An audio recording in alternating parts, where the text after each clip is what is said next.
আমরা যেটা মনে করছি সেটা হচ্ছে বাংলাদেশ জাতীয়তাবাদী ছাত্রদল আমাদের কাছে মনে হচ্ছে যে একটা টার্গেট কিলিং এর শিকার হচ্ছে।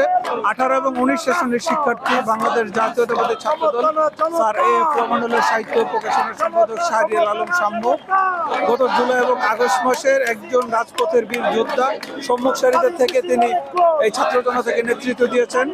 এই শাহরিয়ার আলম শাম্যকে 13 মে দিবাগত রাতে হত্যা করা হয়। এর আগে আমরা দেখেছি আমাদের বেসরকারি বিশ্ববিদ্যালয়ের ছাত্রনেতা এবং জুলাই আগস্টের আরেকজন সহযোদ্ধা পারভেজকে নির্মমভাবে হত্যা করা হয়েছে। সুতরাং আমরা যেটা মনে করছি সেটা হচ্ছে বাংলাদেশ জাতীয়তাবাদী ছাত্রদল আমাদের কাছে মনে হচ্ছে যে একটা টার্গেট কিলিং এর শিকার হচ্ছে। এর বাইরে আমরা আরো কিছু জিনিস উল্লেখ করতে চাই, সেটা হচ্ছে শাহরিয়ার আলম শাম্য রাত 12টায় মারা গেছে সুরাট উদ্যানে, খুন করা হয়েছে রাত 12টায়।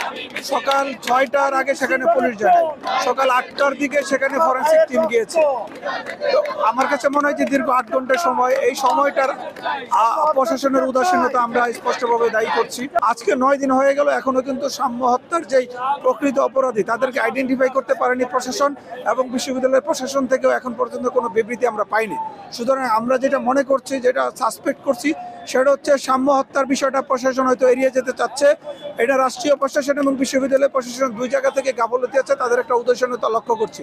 কিন্তু আমরা যেটা স্পষ্টভাবে বলতে চাই, জুলাই আগস্টের আন্দোলনের সম্মুখ সারির যুদ্ধ এবং বাংলাদেশ জাতীয়তাবাদী ছাত্রদলের একজন নেতা হিসাবে শাহরিয়ার আলম শাম্যের হত্যাকারীদের বিচার না হওয়া পর্যন্ত আমরা রাজপথে অবস্থান নিয়ে থাকব। এভাবে যদি একের পর এক ছাত্রদলের নেতাকর্মীরা টার্গেট হত্যার শিকার হয়, তাহলে সেটা আমাদের জন্য দুর্ভাগ্যজনক। জুলাই আন্দোলনের যে বীর যোদ্ধারা সামনে থেকে নেতৃত্ব দিয়েছে তাদেরকে হত্যা করা হলে এটা দুর্ভাগ্যজনক। সুতরাং আমরা স্পষ্টভাবে বলতে চাই, সেটা হচ্ছে শাহরিয়ার আলম শাম্যের হত্যাকাণ্ডের বিচার না হওয়া পর্যন্ত আমরা কিন্তু আমাদের অবস্থান থেকে নড়ব না। আমরা যেভাবে আন্দোলন করার প্রয়োজন হয় সেভাবে আমরা বাংলাদেশ জাতীয়তাবাদী ছাত্রদল সাধারণ শিক্ষার্থীদের সাথে নিয়ে আমরা আন্দোলন চালিয়ে যাব।